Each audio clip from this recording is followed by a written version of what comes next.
오늘 복된 주일 주님 앞에 나와 예배하는 우리 모든 성도들에게 우리 하나님께서 주시는 그 특별한 은혜와 평강이 넘치기를 간절히 소망합니다. 우리가 잘 알고 또 자주 가는 이 스타벅스, 이 커피가 있는 안식처라는 정체성을 가지고 운영되는 커피 기업이죠. 이 스타벅스에 관해서 이 사람들에게 많이 화제되었던 일화가 있습니다. 이 스타벅스가 한참 잘 나가고 인기를 끌고 있을 때 그 스타벅스 창업자였던 그 하워드 슐츠가 다시 한번 이 스타벅스의 CEO로 복귀를 하게 되는데요. 이 슐츠가 복귀를 하고 나니 스타벅스에 많은 문제점들이 보입니다.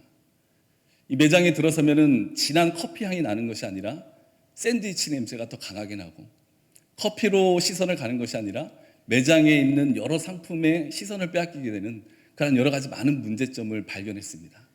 그래서 이 슐츠는 미국에 있는 7,100개의 이 스타벅스 매장을 동시에 문을 닫아버리고 새롭게 교육을 시작합니다. 어마어마한 손실이 있었겠죠. 많은 주주들의 반대도 있었을 것입니다. 그런데 슐츠는 이 커피가 있는 안식처라는 정체성을 잃어버리고 당시 많은 이 커피 매장에서 유행하는 이 샌드위치와 다른 상품들을 파는 그러한 기류에 흘러가지 않도록 바리스타들에게 또 직원들에게 커피가 있는 안식처, 우리는 그러한 매장이 되어야 된다, 그러한 정체성을 지켜야 된다, 다시금 교육을 시키고 그 정체성을 회복하여서 다시 한번 굳건하게 일어서는 그러한 기회로 삼았다고 합니다. 어느덧 10월에 들어서고 또 흘러가고 있죠. 우리가 연말로 향해 가고 있습니다. 올 한 해 우리는 어떠한 정체성과 삶의 목표를 가지고 여기까지 달려오셨습니까? 오늘 1절의 말씀을 보니 우리가 흘러 떠내려가지 않도록 함이 마땅함이라 우리 하나님이 말씀하시죠. 흘러 떠내려가지 않도록, 말 그대로 떠서 흘러가는 상태입니다. 뿌리를 내리지 못해서 무게감이 없이 가벼워서 그냥 흘러가는 상태인 것이죠. 마치 스타벅스가 문제점이 있어서 정체성을 잃어버리고 매장 내에 커피향은 없어지고 샌드위치와 상품만 준비하게 되었던 것처럼 가벼워진 상태, 그 흘러가는 상태.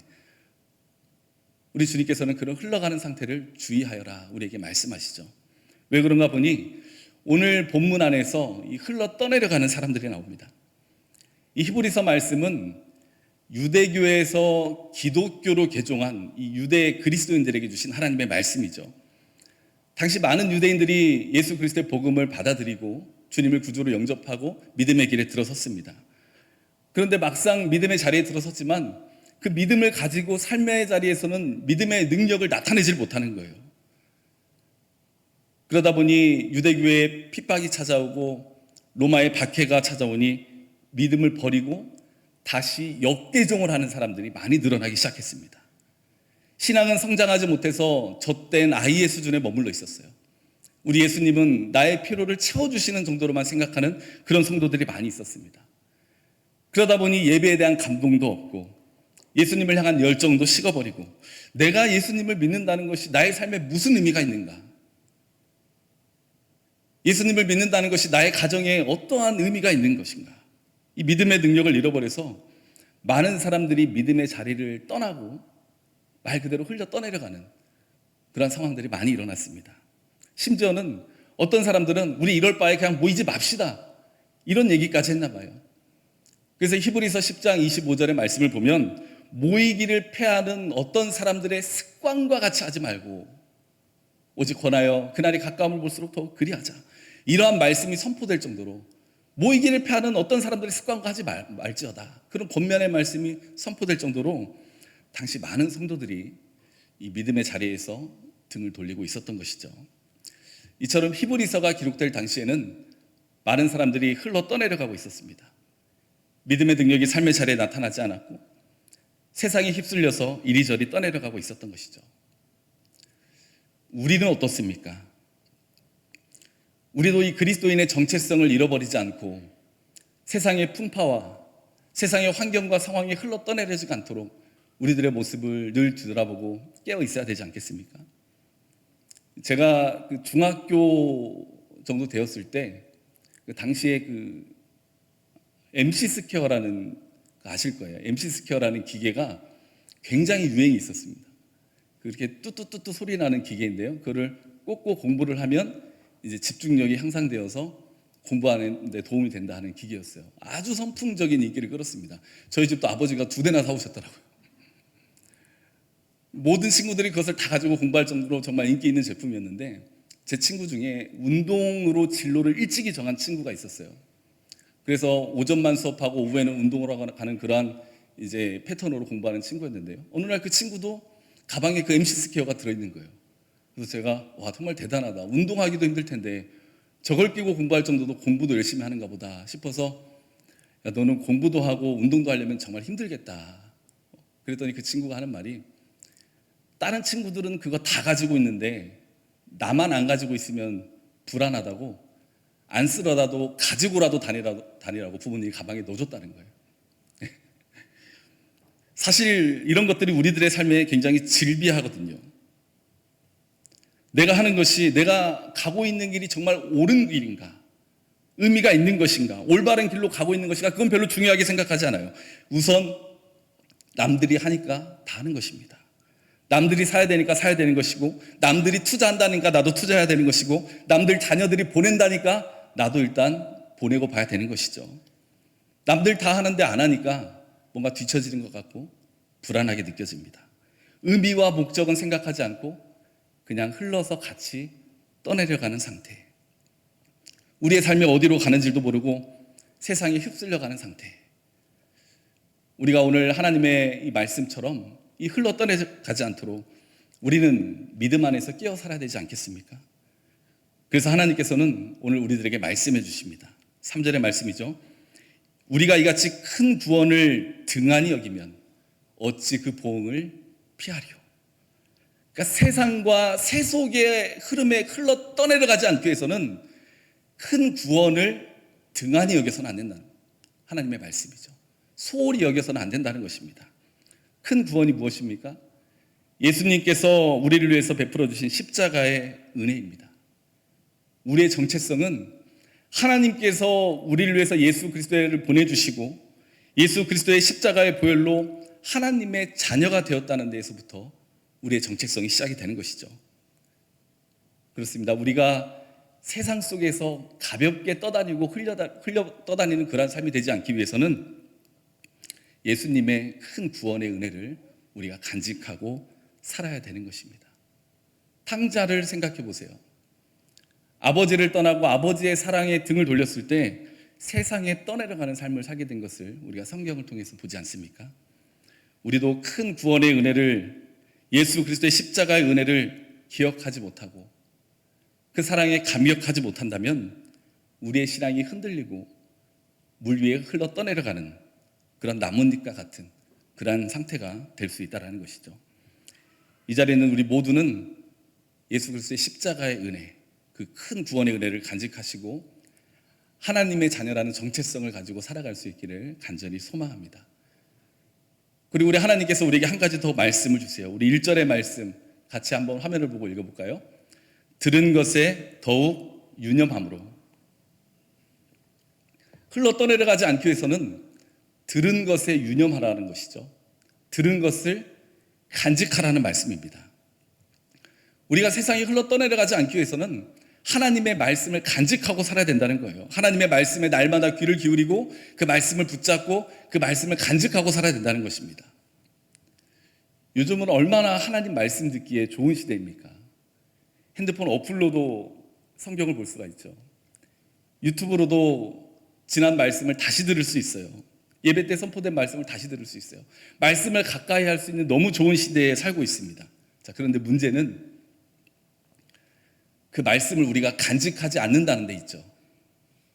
혹시 한 달 전에 하나님께서 나에게 주신 말씀이 기억이 나십니까? 아니, 당장 지난주에 하나님께서 나에게 주신 말씀이 기억이 나십니까?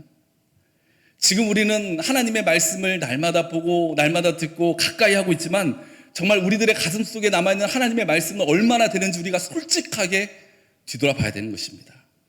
우리가 흘러 떠내려가지 않기 위해서는 말씀에 뿌리를 내려야 됩니다. 노아 시대를 생각해 보세요.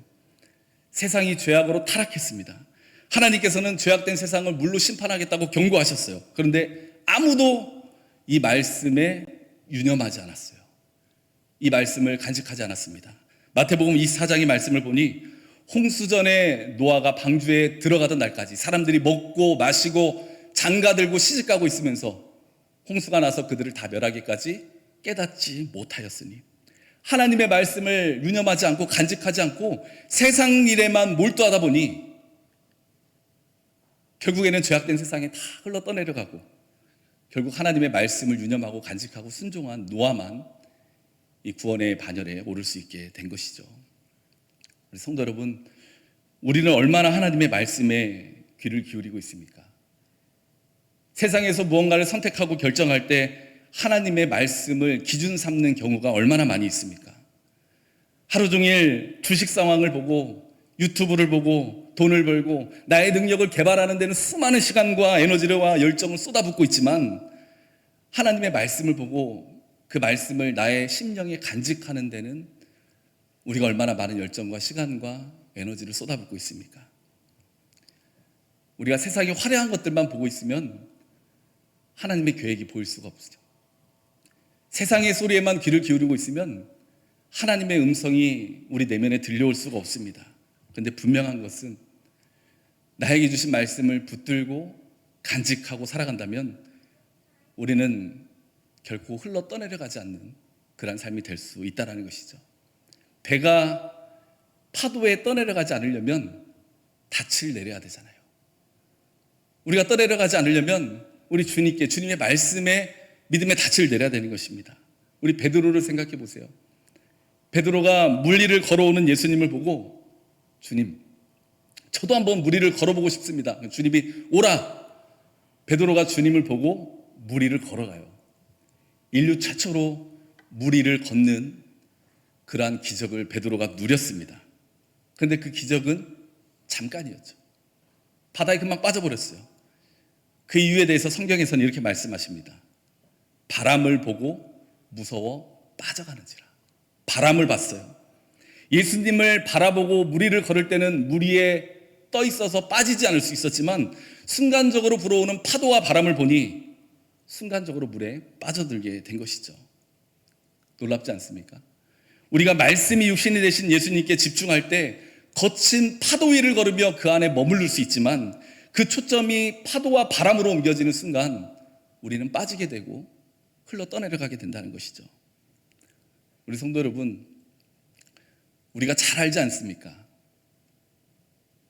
이 세상, 이 세속의 파도가 얼마나 강합니까?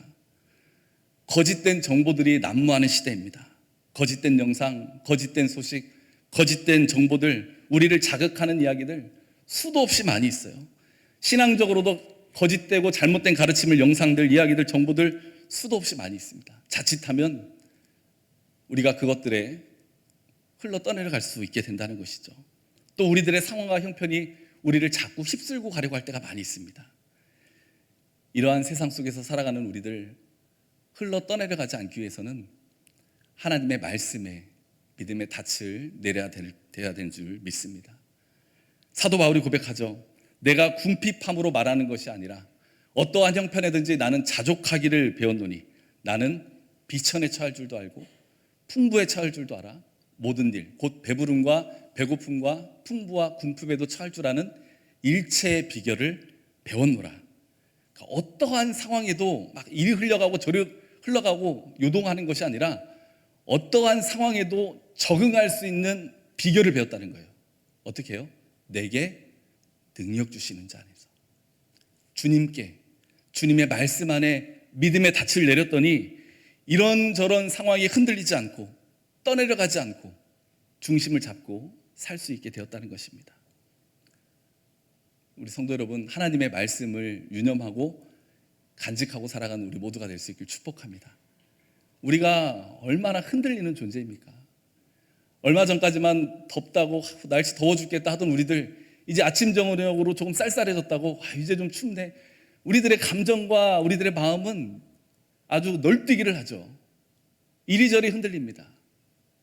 우리가 그 세속의 풍파에서 흔들리지 않고 우리들의 상황과 형편에서 여건에서 떠내려가지 않기 위해서는 하나님의 말씀에 믿음의 닻을 내려야 되는 것이죠.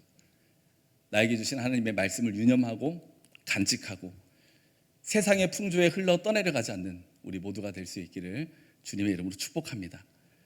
마지막으로는 11절을 보니 우리가 흘러 떠내려가지 않기 위해서는 우리들의 근원이 어디인지를 기억하라고 하나님이 말씀하십니다. 우리 같이 읽어보겠습니다. 거룩하게 하시는 이와 거룩하게 함을 입은 자들이 다 한 근원에서 난지라. 그러므로 그렇습니다. 우리는 하나님께로부터 온 사람이고 지금 하나님과 함께하고 있고 하나님께로 갈 사람이라는 그 근원을 기억하고 살아야 된다는 것이죠. 설교 처음에 말씀드린 것처럼 오늘 히브리서 말씀을 첫 번째 독자들은 유대교에서 기독교로 개종한 유대 그리스도인들이었습니다. 유대교에서 개종하니 유대교로부터 얼마나 많은 핍박이 있었겠습니까? 로마 제국으로부터 얼마나 많은 박해가 있었겠습니까? 그것뿐만이 아니었어요. 그 믿음의 공동체 안에서는 잘못된 은사주의, 예수 그리스도보다 천사가 높다, 천사를 숭배하는 이런 잘못된 신앙이 그들의 신앙의 가치관을 혼란스럽게 했습니다. 그러니까 처음에는 예수님의 이름만 들어도 감격하고 주님을 찬양하기만 해도 눈물이 났는데 시간이 흐르니 그 감격과 그 마음들이 다 식어져 버린 것이죠. 그래서 주님의 큰 구원을 외면하게 되고 박해와 잘못된 가르침 속에서 흘러 떠내려가는 그런 상황.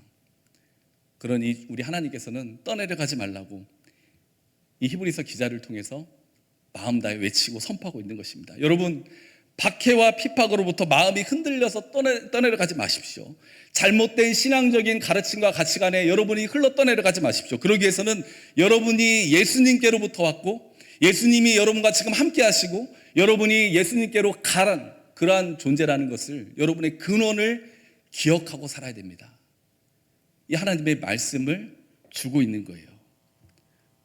이런 말이 있습니다. 우리는 갈대같이 연약한 존재이지만 그러니까 갈 곳을 알면 그때부터는 연약하지 않게 강하게 살아갈 수 있다. 굉장히 공감이 되는 말이죠. 갈대가 얼마나 연약한 존재입니까? 바람만 조금 불어도 이리 흔들리고 저리 흔들리고 금방 쓰러져 버리는 존재이죠. 우리가 그런 갈대 같은 존재이죠. 아주 대단한 믿음을 가지고 있는 것 같지만 별거 아닙니다. 조금만 어려운 거 환난이 찾아오면 의심하고 낙심하고 원망하고 조금만 찬양과 기도의 자리에서 멀어지면 금방 마음이 굳어져 버리고 그런 갈대같이 연약한 존재가 바로 우리들이에요. 그런데 그런 갈대 같은 우리가 갈 곳을 알면 갈 곳이 있다는 것을 기억하면 힘을 낼 수 있다는 것이죠. 우리는 누구로부터 왔고 지금 누가 나와 함께 하시고 우리는 누구에게로 돌아갈 존재인가 그것을 기억하고 살아간다면 우리가 어떠한 환난 속에서도 힘을 잃지 않고 흘러 떠내려가지 않을 수 있다는 것입니다. 그래서 히브리서 기자는 지금 외치고 있는 것입니다. 우리는 예수님께로부터 온 사람입니다. 지금 우리는 예수님 안에 거하는 사람입니다. 우리는 예수님께로 돌아갈 사람들입니다. 우리 사랑하는 우리 왕중의 성도 여러분, 우리 또한 이 말씀을 붙잡을 수 있기를 소망합니다. 우리는 예수님께로부터 왔고 예수님이 우리와 지금 동행하여 주시고 우리는 예수님께로 돌아갈 사람들입니다. 우리가 이 사실을 기억하고 살아간다면 어떠한 상황 속에서도 믿음이 흔들리지 않을 수 있죠. 어떠한 상황 속에서도 낙심하지 않고 원망하지 않고 오히려 용기를 내어서 살아갈 수 있을 것입니다. 우리 예수님이 그렇게 거침없이 십자가의 길을 걸을 수 있었던 그 원동력이 무엇이었습니까? 요한복음 8장에 보니 예수님이 이런 고백을 해요. 나는 내가 어디서 오며 어디로 가는 것을 알거니와. 우리 예수님은 어디서 왔고 어디로 가는 분인지 알고 계셨던 분이에요. 그러니 막힘없이 주저함 없이 흔들림 없이 십자가의 사명을 감당할 수 있었던 것입니다. 우리는 지금 어디로 가고 있습니까? 우리가 지금 인생에 큰 문제가 없다고 해서 보장된 미래를 향해서 가고 있다고 자신할 수 있으십니까? 반대로 지금 내가 어렵고 힘든 상황을 마주하고 있다고 해서 내가 실패의 길로 가고 있다고 낙심할 필요가 있겠습니까? 우리는 지금 어디로 가고 있습니까? 우리 가정은 지금 어디로 가고 있습니까? 혹시 세속적인 가치관에 휩쓸려서 나도 모르게 정처 없이 흘러 떠내려가고 있는 것은 아닙니까? 어렵고 힘든 상황에 낙심하여서 절망의 길로 흘러 떠내려가고 있는 것은 아니십니까? 오늘 하나님께서 우리들에게 말씀해 주십니다. 정처 없이 흘러가는 이 세상 속에서 큰 구원의 은혜를 기억하고 살아가라. 하나님의 말씀을 유념하고 간직하고 살아가라. 우리는 예수님께로부터 왔고 예수님과 동행하고 예수님께로 돌아갈 우리들의 근원을 기억하고 살아가라. 우리가 이 말씀을 기억하며 세상 속에서 정처 없이 흘러 떠내려가는 그러한 삶이 되지 않기를 원합니다.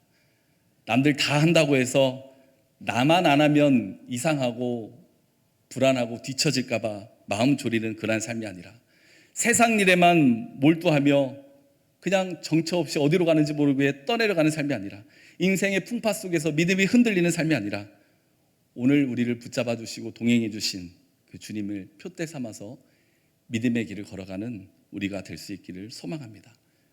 우리가 이 믿음으로 걸어간다면 우리는 어떠한 세속적인 가치관 속에서도 흘러 떠내려가지 않을 수 있을 것입니다.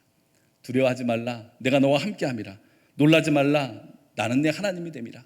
내가 너를 굳세게 하리라. 참으로 너를 도와주리라. 참으로 나의 의로운 오른손으로 너를 붙잡아 주리라. 우리를 붙잡아 주신 하나님을 다시 한번 우리 또한 붙잡고 주님을 향해 나아갈 수 있는 우리 모두가 될 것입니다.